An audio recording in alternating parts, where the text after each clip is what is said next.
All right, welcome back to the owner's class for the Epic 95Q. This will be the last video in this series, and in this video, we are going to cover the tools menu. So the tools menu is up in the top right-hand corner, and it looks like a little cog or a little gear. So when we touch this, it is going to start to open up our machine settings. So now, in these categories, you're going to notice we have temporary sewing settings and we have default sewing settings. When I look at these settings, so let's click on temporary for right now, they look the same as if I clicked on the default sewing settings. And this is why. Temporary means I want to make a change to my machine, and I only want that change to be as I'm sewing for the day. And when I turn the machine on and off, it is going to go back to its normal setting. So the temporary, if you're unsure what you are playing with when you're in some of these menus, do it in the temporary so you can see what it does, what changes the machine makes, so that you're not permanently making changes to the machine.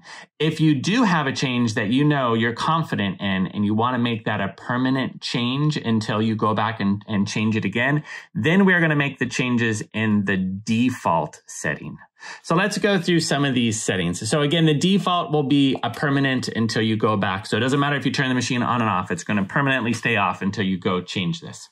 So we're going to go through these together. The first one on the top is the deluxe stitch system. It gives you a little bit of a description on what this is. One thing I want to point out that I really appreciate about Husqvarna in this modern day and age is that they're letting us read things now, where in the past, we didn't get words. We typically would just get symbols, and we would have to then go to our book and figure out what this symbol means. But throughout the machine, you're going to notice it's giving us our language, and we can change the language of the machine to a lot of different languages, but we get to actually read what these things are. So it's quite wonderful. But the deluxe stitch system, that is the special piece of technology we talked about earlier that gives a measured amount of thread for every stitch. It's a really great technology. If I turn this off now, the machine is not going to use that on any of the stitches. It's going to just use regular good old-fashioned tensions like sewing machines have used forever. It's not often that you would turn this off, and you probably would never turn this off, honestly, unless you talk to me, a sewing machine technician, because unless there's a good valid reason to turn it off, you're going to leave it on. So that's going to stay on. So our sensor presser foot lift, this is one that sometimes people will turn on and off. But I would say if you are turning it off, only turn it off temporary. The default is the best, one of the best features in the machine. So what this means is that when you hit the scissor button, it cuts the thread and it lifts the foot up, the presser foot up automatically. And then when you put the fabric underneath it and you hit the foot control, the presser foot drops down automatically. Also, when you're stopping with the needle in the down position, the presser foot is going to hover up automatically. So all of that is happening because this is set. So if I uncheck this, now the presser foot will never come up unless I physically hit the presser foot button, which would be annoying on this machine because it's a great feature. So that's what that is. Automatic thread cut. There is certain situations that it's telling you here, only certain situations, kind of few and far between, that the machine is automatically going to do a thread cut without you having to hit the button. So if you turn this off, then those automatic settings will be disabled. Automatic fix. This is one that I would say it's 50-50 out there. Half the people will turn it off and half the people will leave it on. So when it's on, and I think it's on by default from the factory. So what that means is every time you start at the beginning of a stitch, it's going to automatically do a lock stitch for you. Some people don't want it to automatically do a lock stitch. They only want it to lock stitch when they hit the lock stitch button. So if you're one of those sewers, like some quilters turn this off, then you want to turn it off, and you want to turn it off not in the temporary, you'd want to turn it off in the default so it always stays off. So then it wouldn't automatically do a lock stitch until you hit the button, and then it would lock stitch. All right, so down here we got stitch limiting options. So when I turn on stitch with safety, the machine is going to act as if I just put on my straight stitch needle plate. So it means it's going to lock out the needle from being able to zigzag. The needle will only straight stitch in the middle position. So you can do this if you attached a straight stitch presser foot and you're using your regular zigzag plate. You could do this as a safety so that you don't accidentally zigzag. But I will tell you, it's smarter than just to pop on your straight stitch needle plate when you're using a straight stitch foot, because then the machine is automatically going to activate the stitch with safety. So that's stitch with safety. All right, the next one below that is our twin needles. So if you do work with a twin needle on this machine, absolutely, you should come in here and set the machine for twin needle use. It is really important for a few different reasons. One is we have the deluxe stitch system that needs to know, you need to tell the machine that you're working with a twin needle so that that system can actually be turned off. Also, the machine will limit how much the needle can move side to side based on the twin needle that we've selected. So let's just select a twin needle and we'll go back to our sewing screen so that you can see what it's going to look like on our screen. So now when we're on a straight stitch, you see 2 rows of stitches side by side.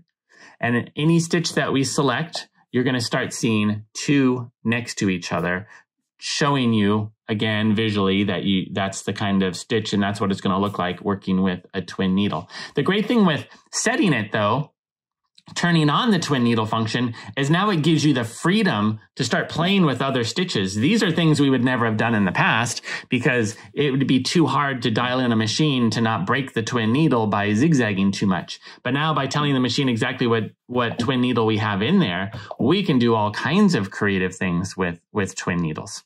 All right, so let's go back in here and we are going to turn off our twin needle. So now that is back off and we're back to normal. So that is our twin needle setting. So let's come here. We have our feed teeth options. So we talked about earlier how the feed teeth will turn themselves off automatically when you select free motion. They'll also turn themselves off automatically when you put the presser foot in the highest position. So certain techniques they'll turn off. So if we don't want them to automatically turn off, you have to take it off of auto, put it on manual up or manual down. I don't know why you would do that, honestly, but the machine's so sophisticated, they're going to give you every option in the world. So that is our temporary sewing settings. So let's close that. I'm going to open up the default and you'll see that as we go through some of these default settings, they're the same settings basically. So we have our deluxe stitch system, presser foot lift, thread cutter auto, fix auto. This would be our free motion settings. We can come in here and permanently turn on these particular settings. So just be careful when you're in the default sewing settings because you are changing things permanently until you go back and reselect them. All right, machine settings. This is where we're going to set our language. So we see some of our different language choices at the top. We have a volume adjustment because the machine does make signals and sounds at us, so we can turn that down or up. Audio repeat is if there's a message that pops up like our thread is broken. If we turn this on, there'll be an audio beep that will repeat itself until you clear the message. So you may turn this on possibly is if you are maybe visually impaired, hard of hearing, something where you need a little bit more attention. It needs to get your attention better, so you can turn that on so that it'll just keep prompting you until you clear out the message. The machine's nickname. You can name your sewing machine and you'll see it on the opening screen. So this is by the factory. They just name the machine's name, but you can say, my name's John. I can say this is John's Epic or whatever I want, or I can even just put a little message to myself. You look great today. Something. And I can touch here and I can name it whatever I want to name it, but I'm just going to leave it Epic 95. It's fine. Color theme. This is kind of fun. There was a limited edition Epics for a little while where they would come in different color schemes on the outside, and then these would match those different color schemes. So you can see the colors of the display are going to change based on what limited or what theme I've picked. And again, that goes back to some of their limited editions. So let's pick sunrise, and then let's close this down and see how the display looks very different than it did before. So if you have a certain color preference, you can definitely play around there. Let's actually look at all these together. So blue, machine settings, and then spring rain. Let's see what that one looks like. That's more of a, I think that's more of a green. Yeah, that is a green. And then the default one is going to be the first one on the list. And we're going to put it back to that. That is the blush. All right. So the next down from that is going to be our lock screen. It is going to lock this display out when I activate it, so that let's say you're sewing and you got little kids running around and they like to hit the screens when you're sewing. You could come here and you can hit the lock screen, and it's going to lock the screen. And then there's a little unlock symbol to get you back out. So that way they don't mess you up by coming up and hitting a button and messing up what you're on. All right, so that's the lock screen. The LED work light brightness. This machine has some of the best lighting in the industry. It is incredibly bright, and it has large banks of lighting that goes across the entire arm of the machine. So at night, you might decide, wow, that's a little bit too bright for me. I'm going to turn my lighting down and soften it so that it's not so bright in the evenings. So this is where you would go and you would make those adjustments. All right, the other one that we're going to see here is our switching the machine between millimeters and inches. I will tell you, leave it on millimeters. Sewing machines are meant to be on millimeters. Nothing makes sense when you switch it to inches. And I get a lot of my people when they come in for classes, I see their machine set to inches, and it doesn't look right. So we'll switch this to inches and you'll see what I mean. So millimeters make sense. Let's go to inches. It sounds good in theory to switch it to inches, but it's really not. So we're going to change this. All right. Look at our stitch adjustment numbers. They don't mean anything to me.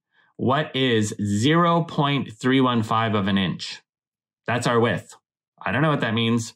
What is our stitch length is now 0.394 stitch length. That does not mean anything to me. I am not going to sit there and do a bunch of math to try to figure out that 0.098 length of a stitch means this amount in inches. So all of the numbers get really, really wonky. I know we think, oh, we're going to set it there and I'm going to know what my quarter inch is and I'm going to know all these things because I was raised using standard measurements and not millimeters. In this case, I would say don't bother. So if I go back here, let's go back to set it back, and you'll see if I'm on millimeters, all of our numbers make so much more sense now. 2.5 if I'm on a zigzag, 3.0, because again, these are millimeters. So 4 millimeters is our stitch width. On this, 4 millimeters is our pattern length. And if you don't know what a millimeter is about the width of a credit card. So if you think about it that way, you go, okay, I know roughly what 4 millimeters is. And of course, we see it in real size on the display. But so that's what happens when you change the machine to inches. But of course, they're going to give you the option. It's your machine. You do whatever you want. If you want to change it to inches, change it to inches. All right, clock. So we can click to show the clock on the top of the bar. I like that. I can change the format. I don't typically do the 24-hour format, so I'm going to put it back to the 12-hour format. I can have it automatically update the date and time. So all of my settings there, we're in California, so we're time zone set to California, but it kind of does that automatic because of we're on the Wi-Fi.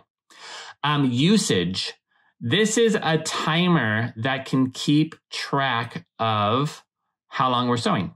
So if you do if you sew for pay for people, you can reset this at the beginning of a project, and then you know how long you're on their particular project for. Or if you're just curious on how long you're on your project, or you just put in a brand new needle and you want to know what 8 hours of sew time on this needle is before you have to change it. You can use that timer to keep track of all of that for you. All right, so let's go ahead and move on to the next set. And then you can minimize all these little menus. You can open them all up at once, but I typically don't. I also want to show you something about the clock that we have. So we've turned on our clock setting to display the clock at the top of our screen. So now we can see what time it is. Let's close our little tool menu here. And if you click right on the clock, now we have an alarm setting. So if we need to set an alarm because we have to go out to an appointment and we want to make sure that we're not just sewing all day long, we can set an alarm for ourselves. We have a stopwatch there that we can set if we needed to time something. And again, our sewing usage that we just talked about, we can reset that, and now it's going to count how long we're sewing. So you can get to all of that. It's a little shortcut right up there in your little clock at the top. So let's go back into the gear. And now the next one down is just our Wi-Fi settings. So it's the same as going here. So we can hit our Wi-Fi symbol and it brings up our Wi-Fis. You could also go into your settings and now we get to see our Wi-Fis in the settings. So that's all that is. So we'll close that. My SewNet settings are this kind of the same thing. It is the same as going here and clicking the cloud and opening up and where you can put in your My SewNet username and password. And again, My SewNet's free. It's if you visit the mysewnet.com, it's Husqvarna's website for all their cloud and a bunch of stuff. It's really great. So if you own one of these machines, do that. Get set up with the My SewNet and then log your machine into My SewNet. So the next one down is your machine's information. So this is where we get to see the serial number for the machine. We can also see what the current software is the machine's running. This is release 32. And again, we don't have to worry too much about this as long as the machine's on our Wi-Fi, because the machine is always going to be up to date. But sometimes when I get a machine into my service department and I notice the person never put it on their Wi-Fi, they may have an older update in the machine. I can look at it here if I was curious. But yep, so that's the release. We have the clear user accounts and all files. If this machine is no longer going to be your machine and you're going to give it to somebody else, you are going to hit this. And it's going to set the machine back to factory. It's going to erase any My SewNet settings that you put in the machine. It's going to erase your Wi-Fi settings. Everything's going to come out of the machine. And now it's ready for the next person who's going to own the machine. All right, the next one down, the multifunction foot control. I do believe that this one only pops up when you have purchased the multifunction foot control and you plug it in for the first time. When you plug in the multifunction foot control for the first time, it pops up on the screen wanting to know what the settings are that you would like to program your foot control for. I have a multifunction foot control for my machine here, so that's why this setting is here. So let's look at some of the controls that we can do with our specialized foot control. The foot control that comes with the machine is great. This is just a whole nother level of foot control. So this one has a lot of different functions that you can program. So it has these little triggers. So one is to the right, and so I can go here and say, okay, if I trigger my right trigger with my foot, what do I want the machine to do? Maybe I want it to automatically fix. Now I can go, okay, if I trigger my foot on the trigger on the left, now what do I want it to do? Maybe I want it to reverse, whatever I want. Now, if I heel back, what do I want it to do? Well, heel back, I want it to be a cut function. So then I have that. If I wanted to clear out all the settings, of course, I can just touch this and it clears everything off. So, so you can customize the multifunction foot control to be exactly how you want it to be. The nice thing with the multifunction foot control, one is it's really heavy, which sounds like, wow, why do I want a heavy foot control? It doesn't scoot away on the floor. It stays exactly put where you put it. But it's just nice because it frees up your hands to do different functions. It'll take care of it automatically. So, so if that could be something on your wish list, it's not a must-have with the machine, but it's definitely a nice add-on feature that doesn't come with the machine standard. So that is everything that we see in our settings menu for our machine. So now we have gone through the entire machine for the most part. There's always going to be little things that that we can't cover, of course, in these video classes, because otherwise they're going to be 8 hours long. There are some fantastic specialized stitches in the machine that I absolutely love. I love there's a nice basting feature in the machine. It's kind of a free motion basting. It's the best in the industry. It's really, really great. So I hope you have enjoyed these classes. Get creative with your sewing machine. Spend time with it. Go through all these menus. Hit all the buttons and go through all the features and the functions way you really get the most out of the machine. It is such a wonderful sewing machine. This is hands down the best that Husqvarna has ever made in the history of their company. And I don't say that lightly. They have done a lot of wonderful things on this sewing machine. And I get the privilege of taking these machines apart. I know every nut and bolt of this machine from the inside out, and it is wonderful. It has such a great motor in this machine. It's one of the most powerful machines in the industry. Let me pull the camera view back a little bit. Just want to talk about a few things before we wrap up this video. One thing to be aware of, we do definitely want to be aware of the motor in the machine, because it is a very powerful motor. There's never been a motor like this in a Husqvarna sewing machine before. This motor can really push the needle through some pretty serious things. And one thing that the machine does also do, in addition to the fact that it's a powerful motor, if the needle comes down on something and it senses that this is a really hard thing to push a needle through, what happens is the needle, instead of trying to force the needle to go through something it can't go through, and then what inevitably happens is the needle just bends and then the needle breaks. So instead of doing that, if it picks up on a really dense something, it's going to turn the needle into a jackhammer. So that means it goes and it pushes the needle through that way.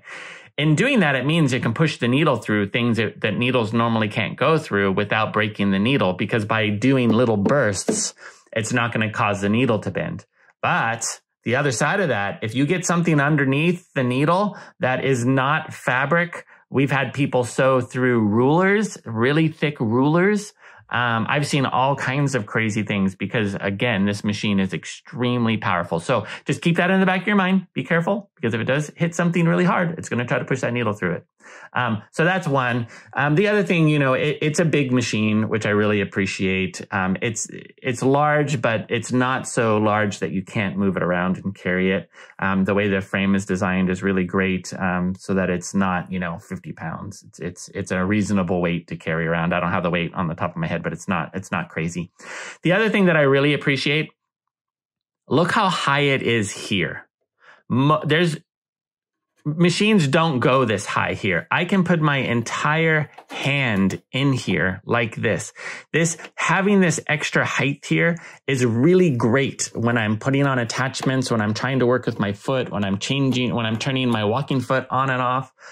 Just having that extra bit of space here is really, really wonderful, because all the other big machines that I sell in my store, they come way down here. And you don't have as much room here to get your hands in. So really is a big benefit having that extra space. So it's such a lovely machine. I hope you've enjoyed the class so that you can get the most out of your machine. And if you live in our area, which is Northern California, and you have questions for me, feel free to stop by our store. All right. Thank you so much. Bye.